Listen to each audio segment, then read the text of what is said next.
terakhir perbincangan kita soal keyakinan Pak Ugro bahwa kasus Vina dan Eki di tahun 2016 ini sudah direkayasa.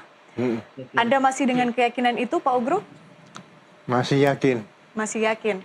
Tidak ada hal yang belum ada hal yang bisa mengubah pandangan Pak Ugro soal itu. Belum ada hal-hal baru yang bisa merubah pemikiran saya bahwa ini tidak ada rekayasa, belum ada. Oke. Terakhir kita berdialog, kita tidak terhubung dengan Bu Elsa dan juga Pak Alois. Jadi mungkin kita bisa mereview sedikit, Pak. Kenapa Anda masih bersikukuh dengan pandangan itu? Iya, jadi awal cerita apa yang disampaikan oleh Pak Rudi ini kan sebetulnya rekam jejaknya masih ada. Bagaimana beliau menceritakan kesedihan anaknya meninggal. Kemudian juga minta maaf karena juga menyangkut mungkin ada pejabat yang pangkatnya lebih tinggi dan sebagainya di situ. Jadi peran Pak Rudi ini sangat besar. Yang pertama kejadian tanggal 27 Agustus dia sudah mulai mengambil langkah. Padahal waktu itu pangkatnya masih kalau tidak salah Aibda atau Aibtu ya, karena sudah 8 tahun mungkin sekarang sudah Aibtu dapat prestasi lah. Nah, apakah Aibda itu bisa atau Aibtu bisa bertindak atas nama penyidik tanpa surat perintah penyidikan? Ini nyawa manusia yang ditemukan, ada kematian, ada yang mengatakan kematian tidak wajar, ada yang mengatakan kecelakaan lalu lintas, ada yang mengatakan pembunuhan. Tapi yang jelas ada 2 nyawa manusia, yang satu sudah hilang, yang satu hampir hilang. Ya kan? Nah, tanggal 27 Agustus terjadi peristiwa tersebut, ya.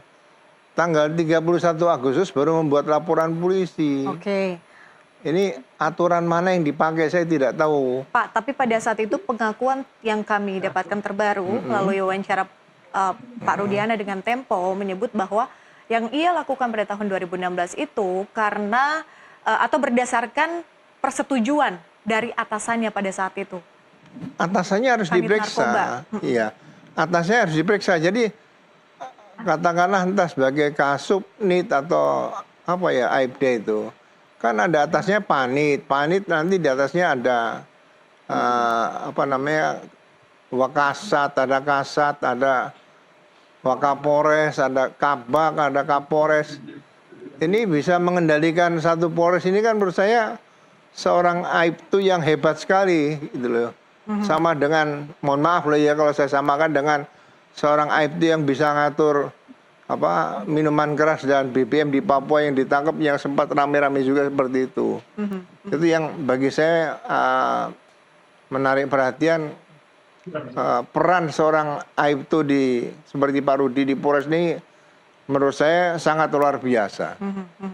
Baik, saya ingin afirmasi sekaligus juga mengkonfirmasi siapa dalam keyakinan Anda yang merekayasa semua cerita ini? Ya, semua peristiwa pasti harus dilaporkan, ya kan?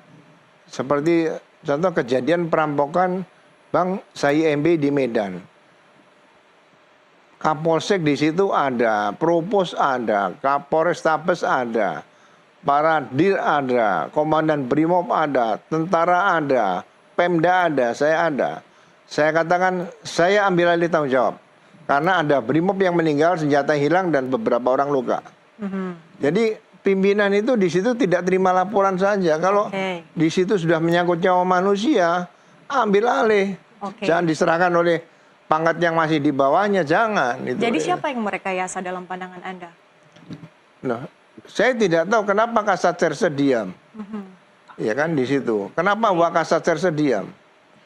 Kenapa Kasub Bakop diam? Apakah mereka tidak katakan kumpul semua? Semua reserse kumpul. Coba ada informasi yang masuk nggak dari kejadian yang terjadi tadi malam? Siapkan administrasi penyidikan yang betul. Kira-kira kalau ketangkep pelakunya, alat buktinya apa yang bisa nanti membuktikan di pengadilan, ya kan? Ternyata scientific crime investigation juga tidak dilengkapi. Hal-hal seperti inilah yang manajemen penyidikan tuh yang dibuat capek-capek oleh Pak Kapolri, oleh Kabar Eskrim, seolah dianggap kayak bungkus kacang saja menurut saya.